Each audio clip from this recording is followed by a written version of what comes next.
Передвижная телевизионная станция ЧГТРК Грозный проходит последнюю проверку перед очередным выездом. Сегодня команда направляется в Астрахань, прямиком к стадиону «Центральный», где 21 числа пройдет финал Кубка России по футболу. Все ребята в комплекте, операторы, инженеры, продюсер у нас. В эту станцию, в ПТС-ку, входит все. И графическое оформление. Все ребята свою работу знают. На стандартном стадионе мы можем за 1,5 часа на 12 камер растянуться. Прямую трансляцию футбольного поединка будет вести ВГТРК. С идеей сотрудничества с чеченским съемочным коллективом выступили представители самого крупного медиахолдинга страны. Они высоко оценивают работу специалистов чеченского телевидения.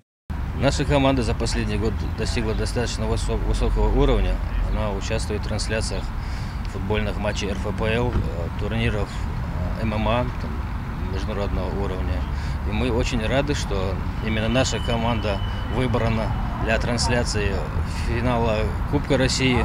За плечами передвижной съемочной станции телеканала трансляция таких масштабных мероприятий, как открытие комплекса высотных зданий Аргун-Сити и мечети имени Аймани Кадыровой, где использовалась специальная подвесная камера «Паук» для лучшего обзора видео. Также съемочный коллектив принял участие в освещении недавнего парада Победы в Грозном, который стал одним из самых зрелищных в России. Также привлекшего внимание всего мира боксерского поединка Руслана Чугаева и Фреса Акенда. Многомиллионная манифестация против карикатур на пророка Мухаммада, да благословит его Аллах и приветствует, которые увидели жители разных уголков планеты. Транслировалась также передвижной станции телеканала. И это далеко не все. Съемкой футбольных матчей коллектив занимается практически каждую неделю. Все домашние матчи основного и молодежного состава телека, а также и телека-2. Профессионализм операторов, режиссеров передвижной телевизионной станции ГТРК Грозный растет на глазах у изумленной публики, и тем более на моих глазах, потому что ведь начинали с матчей Терека-2, а потом пошли уже эмоции, ну а дальше пошли повторы. А когда уже начали работать на матчах премьер-лиги, то уже действительно отточили свое мастерство. Наша команда выезжает в Астрахань на Кубок России.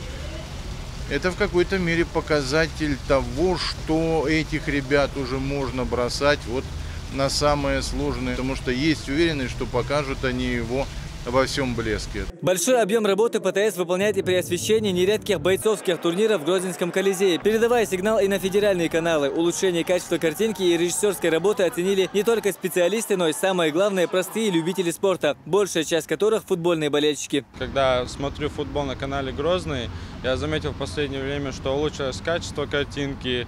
Сразу после опасных моментов мне нравится то, что показывают хорошие повторы с хороших ракурсов.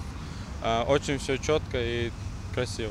Конечно, нельзя не заметить, что в последнее время стало качество работы режиссеров намного лучше, потому что повторы и опасные моменты в телевизионной картинке сейчас это стало более заметно, более лучше и качественнее. На передвижной телевизионной станции ЧГТРК в среднем работают 25 человек. Команда относительно молодая и вышла на высокий профессиональный уровень за очень короткий срок. А сама ПТС в техническом плане оснащена по последнему слову техники. Подобной, кстати, нет на всем юге России. Хамзат Аюбов, Муса Астамиров, Джамалайл Хаджалиев. Новости.